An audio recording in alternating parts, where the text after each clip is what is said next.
Good morning, and welcome to this online worship service of Neshoba Unitarian Universalist Church in Cordova, Tennessee. I am the Reverend Beth Lefever, pleased and privileged to serve as the minister of this congregation, and I am so happy that you were able to join with us this morning. I am also very pleased to have folks from our sister church, Church of the River, joining us this morning also, as we will be joining them next week for their service. It is good to be together, even in this separate sort of way of being together. So welcome. Our opening words are by Harriet Tubman, escaped American slave, abolitionist, and political activist. Every great dream begins with a dreamer. Always remember, you have within you the strength, the patience, and the passion to reach for the stars to change the world.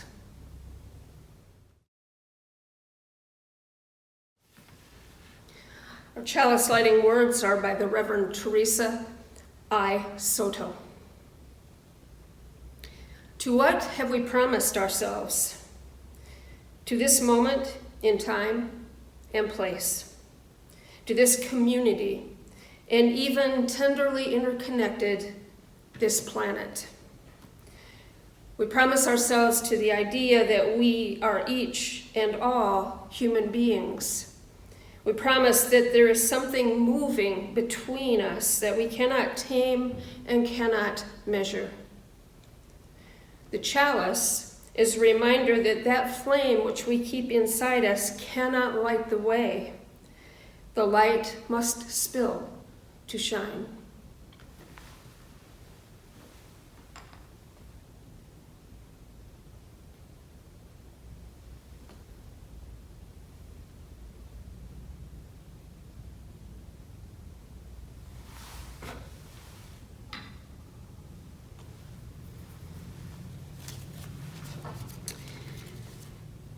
And now please join with me in speaking our Affirmation of Covenant, Neshoba's Affirmation of Covenant.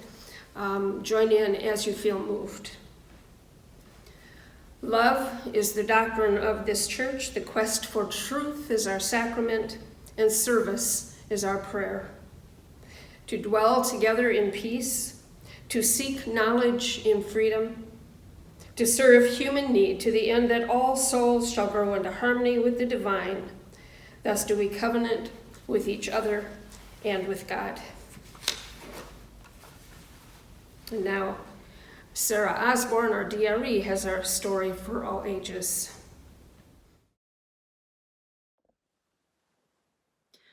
When I was a little girl, I had a very strange dream. In my dream, I started to grow feathers on my legs. I was quite concerned and worried that people would think me strange if I was a girl that grew feathers on her legs. In my dream, I tried to pull out the feathers, but they just grew back. And then I woke up. Dreams can be strange, scary, or even exciting.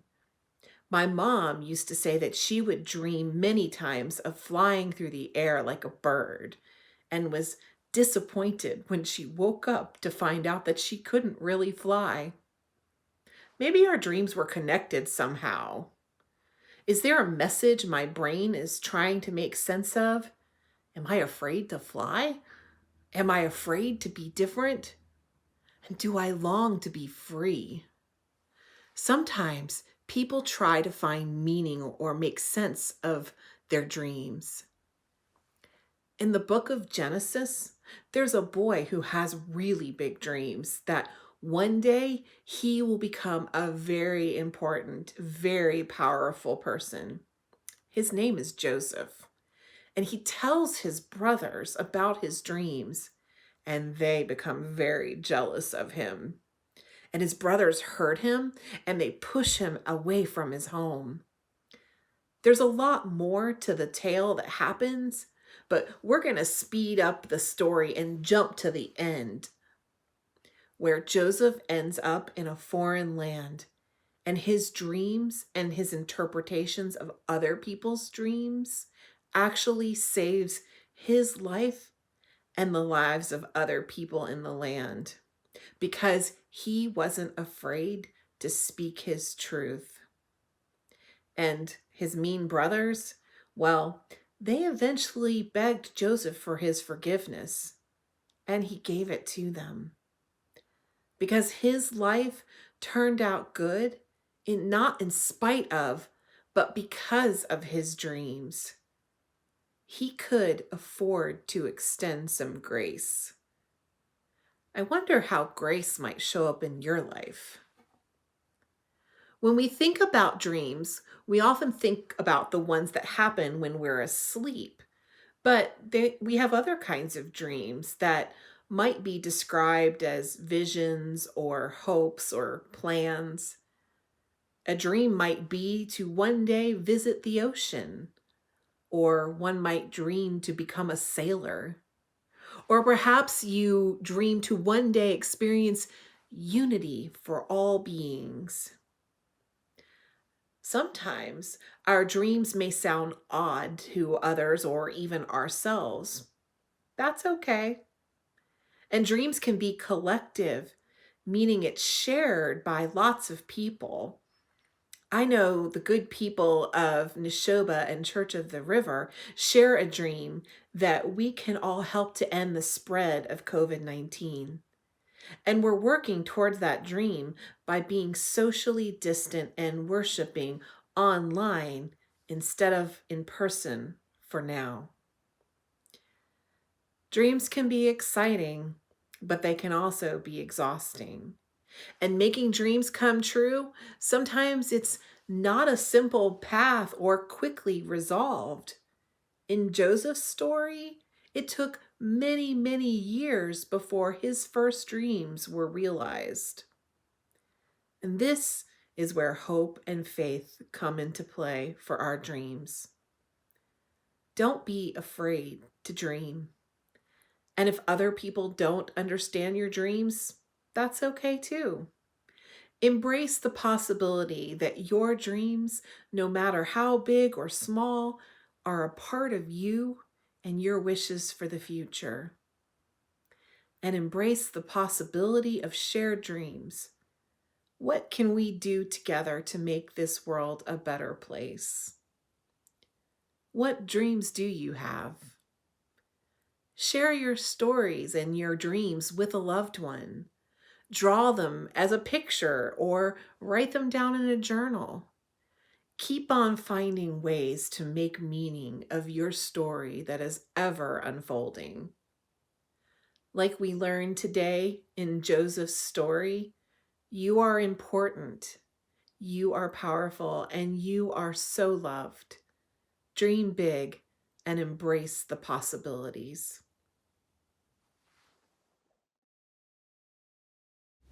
Every week, we afford our members, friends, and visitors an opportunity to contribute to our church, our movement, and all that for which we as a liberal religious tradition stand. It is good for us to give. It is good for us to extend our reach just a little beyond our comfort zone, to stretch ourselves a bit further than is fully agreeable.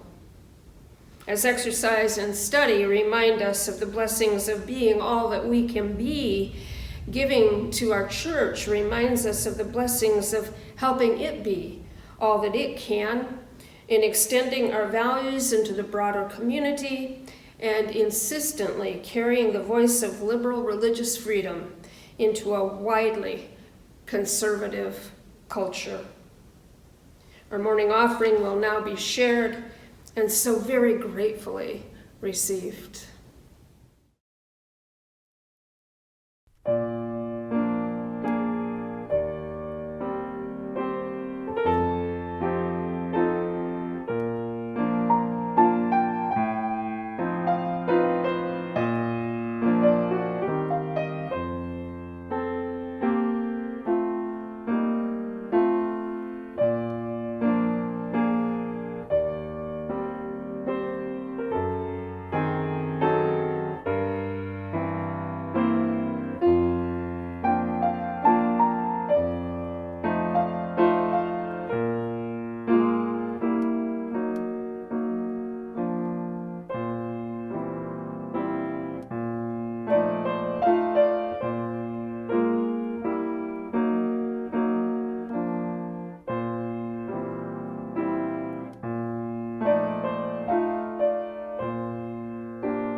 My first reading this morning is by Langston Hughes, Black poet, social activist, and leader, one of the leaders of the Harlem Renaissance of the 1920s. Hold fast to dreams, for if dreams die, life is a broken-winged bird that cannot fly. Hold fast to dreams, for when dreams go, life is a barren field frozen with snow. My second reading by Barack Obama from his 2008 presidential election victory speech. If there is anyone out there who still doubts that America is a place where all things are possible, who still wonders if the dream of our founders is alive in our time, who still questions the power of our democracy, tonight is your answer. And for my third reading, it's excerpted from John Lennon's very popular song, Imagine. Imagine no possessions. I wonder if you can. No need for greed or hunger, a brotherhood of man. Imagine all the people sharing all the world. You may say I am a dreamer, but I'm not the only one. I hope someday you will join us, and the world will live as one. This Saturday is World Dream Day, and while I was going to speak on this topic next Sunday, it's always better to uplift an observance before rather than after it happens.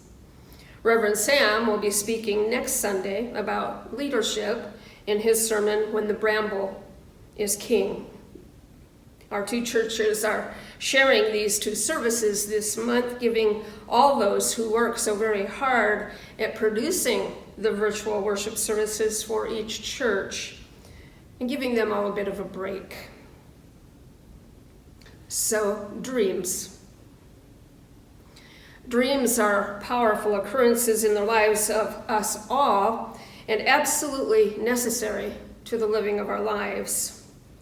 Whether they are nighttime dreams, come unbidden except by the unconscious, or daytime dreams of conscious desire and ambition, they are important.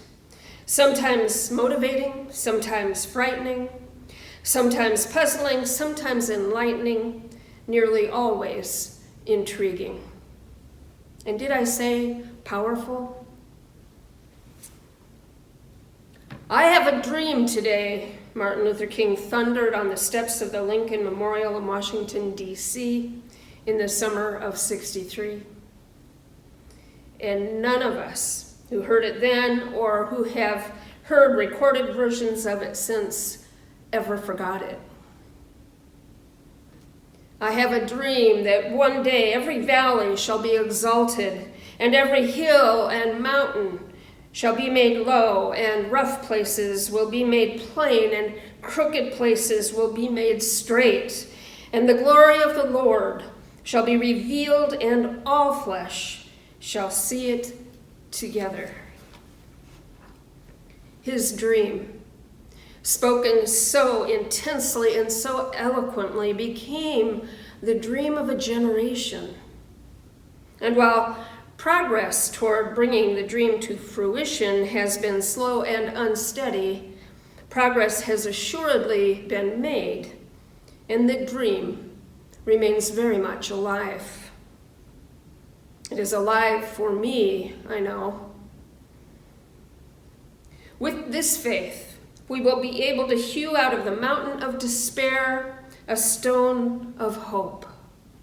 With this faith, we will be able to transform the jangling discords of our nation into a beautiful symphony of brotherhood. Have we ever needed to cling to a dream more than to this one in this time? The dream that Martin Luther King shared with us almost 60 years ago now amazed and inspired me then, as a child trying to make sense of the world, and nourishes and inspires me now as I still try to make sense of the world. And I will also share that I would almost certainly not be a minister today if not for Dr. King's dream. A story for another time if it's not clear by the context here. Our conscious dreams, often shared by many, and particularly well articulated by some via speeches, essays, songs, poetry, the visual arts, and more, are all born of and cultivated by the imagination, another gift of living. Imagine there's no countries. It isn't hard to do. Nothing to kill or die for, and no religion, too. Imagine all the people living life in peace. It is our ability to imagine, although please don't imagine no religion, but it is our ability to imagine that allows us to hope.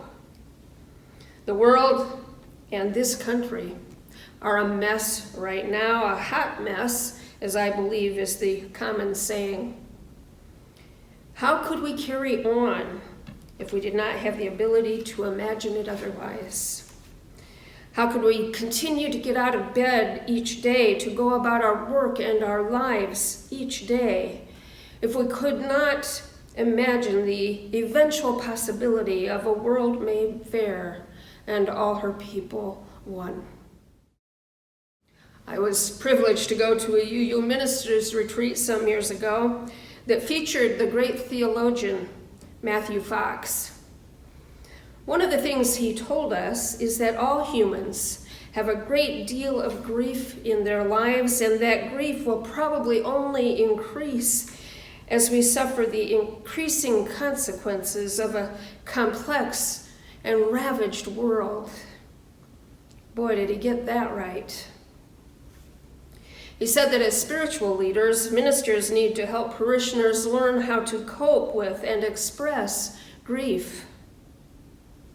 One of my great fears is that I will fail in this regard, that I will let my own escalating grief over the trials and tribulations of the world undermine my efforts to assist others in expressing and releasing their grief, so that hope may hold sway. And so I know I must do my own work in this area, must find ways of dealing with my own grief so that I can minister effectively. I know that one of the ways to do this is to express the feelings, not to let them sit and smolder inside me, boiling over and spilling their noxious gases into my heart and soul. I know this. I've spent quite a bit of time working with some really good therapists, and I know this, and yet still I resist. It's painful to acknowledge and release life's griefs, but not nearly as painful as tamping them down, as straining to keep them below the surface of consciousness. That is exhausting on every level, whether we realize it or not. There are many ways to release such emotions, physically and emotionally expressive ways, but one that I especially like is done with the aid of our old friend, imagination. So what I might do is to imagine myself stepping outside into the yard or into a field or along the lakefront, and then imagine myself blowing up a large balloon and sending sadness and anger and fear and grief into the balloon with every breath. As I begin to empty my griefs into the balloon, it ever expands and expands until finally it bursts spectacularly, my emotions dissipating as tiny droplets absorbed by the sun. I sit in the peace of that exercise for a time and then again turn to my imagination to summon up thoughts of a more just world, more loving relationships, more joy between and amongst the peoples and the animals and critters and wildlife with whom we share our world. I use my imagination to dream of how things might be different. And then, hopefully, as a responsible and caring human being, I imagine what I might do to help facilitate change. And we can facilitate change, you and I. We can facilitate change. I especially appreciate the second reading I shared with you this morning, the quote by Barack Obama. If there was anyone out there who still doubts that America is a place where all things are possible, who still wonders if the dream of our founders is alive in our time, who still questions the power of our democracy, tonight is your answer. Do you remember how far we came in order to elect our first African American president? How excited many of us were, how hope came alive in us. Yes, the dream of our founders is alive in our time, and even though we may have lost some forward momentum since then, the dream can never be fully extinguished.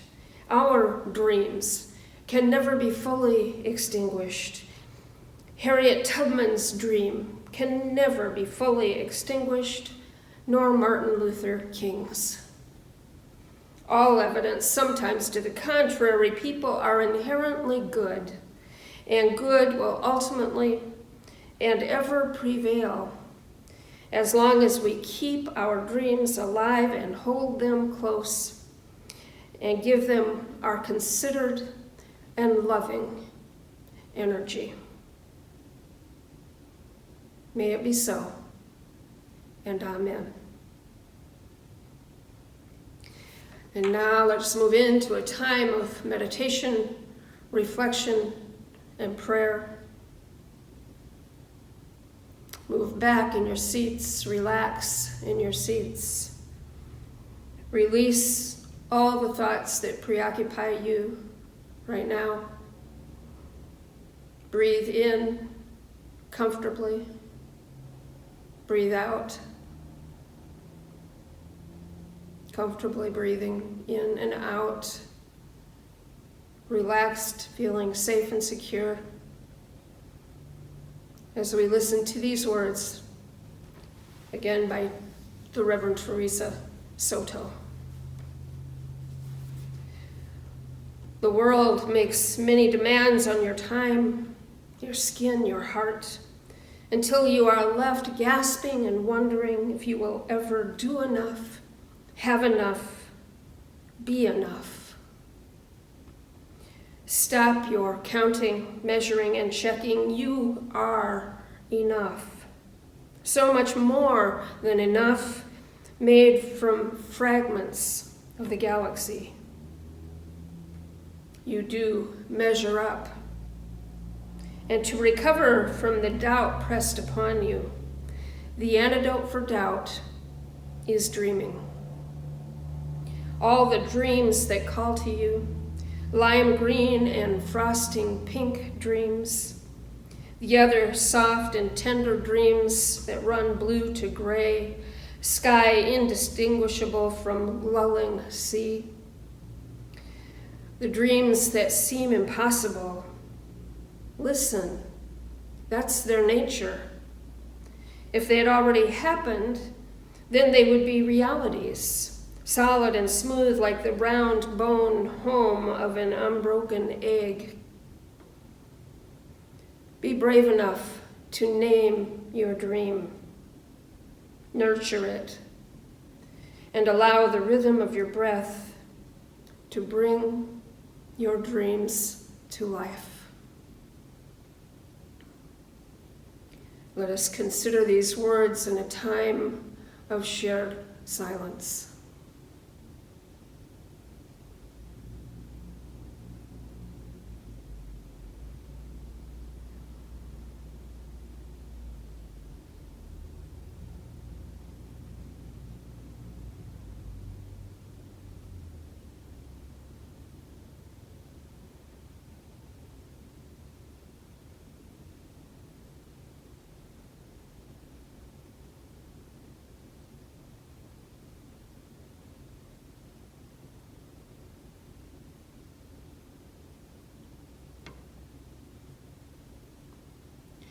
Amen.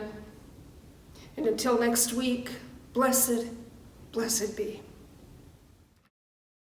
A long, long way the sea winds blow, across the sea plains blue. But longer far my heart must go, before its dreams come true. And work we must, and love we must, and do the best we may, and take the hopes of dreams in trust to keep us day by day. A long, long way the sea winds blow, but somewhere lies a shore. Thus down the tide of time shall flow my dreams forever.